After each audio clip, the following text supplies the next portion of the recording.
আগুন ঠান্ডা হয়ে যায়। এটা পরীক্ষিত।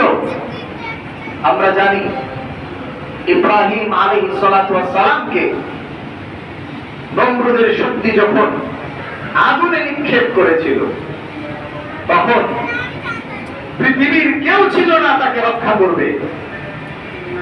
তিনি জানেন আমাকে রক্ষা করার মালিক একমাত্র কে? আল্লাহ সুবহানাহু ওয়া তাআলা। ওই অবস্থায় আব্দুল্লাহ ইবনে আব্বাসের বর্ণনা সহিহ বুখারীতে রয়েছে, ইব্রাহিম আলাইহিস সালাতু ওয়াস সালামকে যখন আগুনে নিক্ষেপ করা হলো, তিনি আল্লাহ ছাড়া আর কারো উপরে নির্ভর করেন নাই। তিনি চিন্তাও করেন নাই যে আমাকে কোনো মানুষ এসে রক্ষা করবে, কারণ সুযোগ নাই। তিনি জানেন রক্ষাকারী কে? আল্লাহ সুবহানাহু ওয়া তাআলা। তখন তিনি বলেছিলেন, হাসবুনাল্লাহু ওয়া নি'মাল ওয়াকিল। আমার জন্য আল্লাহই যথেষ্ট, আল্লাহই একমাত্র আমার অভিভাবক, আর কাউকে আমার দরকার নেই। এই যে আপনাদের মসজিদে গেজিওগ্রাফি করে লেখা আছে, মিম্বারে বসে লক্ষ্য করলাম, হাসবি আল্লাহ লেখা আছে। হাসবি আল্লাহ মানে কি? এই হাসবি আল্লাহ সবাই বলতে পারে না।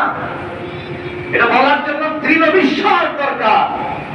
যার ঈমান পাহাড়ের মতো, যার তাওয়াক্কুল আল্লাহর উপরে পাহাড়ের মতো মজবুত, সে বলতে পারে হাসবি আল্লাহ, আর কারো দরকার নেই, আল্লাহ আমার জন্য যথেষ্ট। ইব্রাহিম আলাইহিস সালাম যখন এই কথা বলেছিলেন, তখন আল্লাহ তাআলা তার খলিলকে রক্ষা করার জন্য সরাসরি আগুনকে অ্যাড্রেস করলেন। আগুন কার সৃষ্টি? আল্লাহ। মানুষ আল্লাহর সৃষ্টি।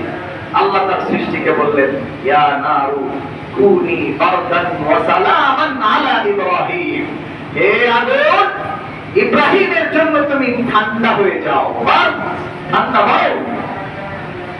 কিন্তু এমন ঠান্ডা হয় না যে সে শীতে কষ্ট পায়। ওয়া সালামান, আরামদায়ক ঠান্ডা হয়ে যাও